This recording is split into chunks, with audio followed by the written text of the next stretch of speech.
خطہ عرب گمراہی کی تاریکیوں میں ڈوبا ہوا تھا۔ خطہ عرب ہی کیا، پورا عالم انسانیت لامتناہی اندھیروں میں روشنی کی ننھی سی کرن کے لیے تڑپ رہا تھا۔ اور پھر یکایک زمانے نے تاریخ کا سب سے زیادہ حیرت انگیز منظر دیکھا کہ اسی سرزمین وحشت پر انسانیت نوازی کا آفتاب طلوع ہوا، وہ آفتاب جو مدتوں غار حرا کی خلوتوں کو جگمگاتا رہا، اور پھر اس شان سے کوہ فران پر زوی فگن ہوا کہ زمانہ پکار اٹھا۔ وہ نبیوں میں رحمت لقب پانے والا، مرادیں غریبوں کی بر لانے والا، اتر کر حرا سے سوئے قوم آیا اور ایک نسخہ کیمیا ساتھ لایا۔ جناب صدر، یہ نسخہ کیمیا قرآن مجید تھا، 23 سپاروں پر مشتمل کتاب انقلاب تھا۔ وہ کتاب انقلاب جو حضور علیہ السلام کی معرفت زمانے کو عطا ہونے والا سب سے بڑا انعام تھا۔ وہ قرآن جو خود معجزہ ہے اور جو اس کے کلزم نور میں غواصی کرے وہ معجزہ نما بن جاتا ہے۔ وہ کتاب انقلاب کہ جس سے پھوٹنے والی کرنیں ذروں کو آفتاب اور حذف ریزوں کو مہتاب بناتی ہیں۔ کتاب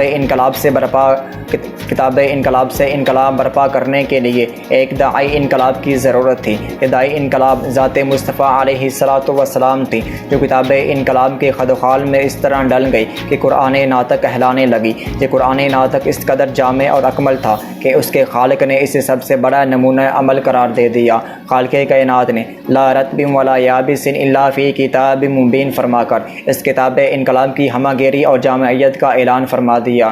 ایک طرف کتاب انقلاب تھی اور دوسری طرف داعی انقلاب کا کردار جو بھی دمان رسول سے وابستہ ہوا، قرآن کے سانچے میں ڈل گیا۔ عظیم ترین انقلاب کے خطوط ابھرنے لگے، ظلمتیں چھٹنے لگی، انوار توحید ابھرنے لگے، حق کی پہچان ہوئی، باطل سرنگو ہو گیا۔ صدیوں کے میخوار میخانہ وحدت کے طلبگار بن گئے، رہزنوں کو رہبری کا شعور آیا، اصنام پرستوں کو خدائے واحد کا نور ملا، عزتوں سے کھیلنے والے عصمتوں کے نگہبان اور جاہلی شاعری پر فخر کرنے والے حافظ قرآن بن گئے۔ وحشت و بربریت کے علمدار امن و سلامتی کے معمار اور اپنے وجود سے ناآشنا قرآن کی عظمتوں کے پاسدار بن گئے۔ غرض تہذیب حق ابری تمدن پر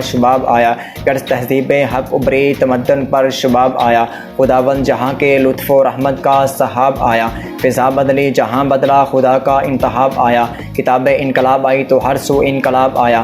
محترم سامعین، مذہب ہو یا سیاست، عمرانی علوم ہوں یا معیشت، رزم آرائی ہو یا کشور کشائی ہو، اصول شہریت ہوں یا آداب جہانگیری، قرآن نے ہر میدان میں اپنی ہمہ گیری کے پرچم لہرا دیے، سیاست اور مذہب کو ہم اہم کر دیا کہ کسی طور پر بھی چنگیزیت کو فروغ نہ مل سکے۔ شہری اور قومی معیشت کو نئے خطوط پر استوار کیا، سود اور جوا حرام قرار دیے گئے، زکوٰۃ اور صدقات کا نظام نافذ کیا گیا اور کہا گیا جو کچھ تمہاری ضروریات سے زائد ہے خدا کی راہ میں خرچ کر دو۔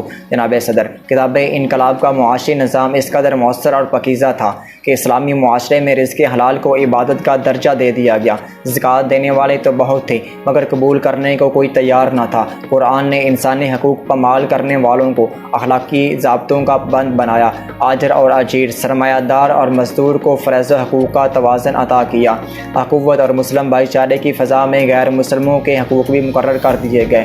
قرآن حکیم عالم انسانیت کے لیے جامع ترین کتاب انقلاب ہے، نوع انسان را کتاب آخرین، حامل و رحمت للعالمین۔ جناب صدر، داعی انقلاب کے فیضان صحبت سے خوشا چینی کرنے والوں نے قرآن مجید کو پڑھا، سمجھا اور اس کی عملی تفسیر بن گئے۔ انہوں نے ایسا نظام سیاست وضع کیا جس کی بنیاد ملوکیت پر نہیں بلکہ خدمت خلق پر استوار تھی۔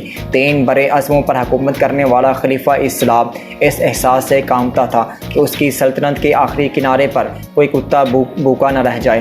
صدر ذی وقار، انقلاب وہیں زندہ رہتا ہے جس کے اثرات عارضی نہیں بلکہ دائمی ہو۔ کتاب انقلاب قرآن مجید نے حق پرستوں کی ایسی جماعت تیار کی جس نے فقط 3 اشروں میں کیسر و کسریٰ کا تکبر خاک میں ملا دیا۔ پھر انہی کی کوششوں سے یہ اسلامی انقلاب ایشیا سے نکل کر افریقہ اور یورپ کو فیضاب کرنے لگا۔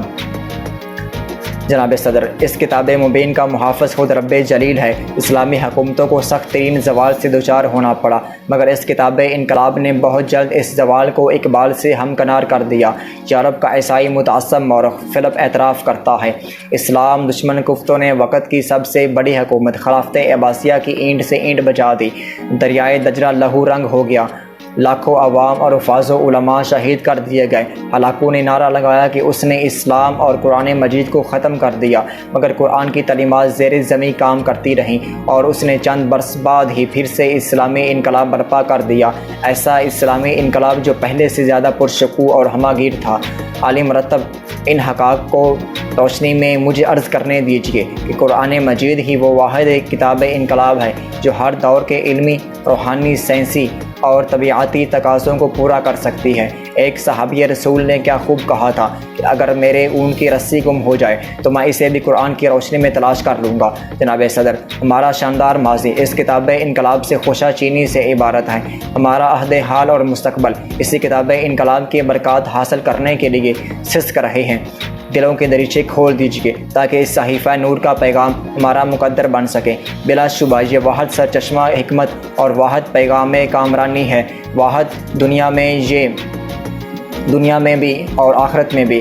میں اس شوقت اظہار کے ساتھ اجازت چاہوں گا کہ قرآن صحیفہ ہے، وظیفہ ہے، دعا ہے، اللہ کی آواز ہے، صفت خدا ہے، آئین مکمل ہے، ریاست کے لیے بھی، مذہب کے لیے بھی، سیاست کے لیے بھی، قائد کے لیے ہی نہیں ملت کے لیے بھی۔ قرآن ہی فقط رہبر و رہنما ہے۔ قرآن صحیفہ ہے، وظیفہ ہے، دعا ہے، اللہ کی آواز ہے، صفت خدا ہے۔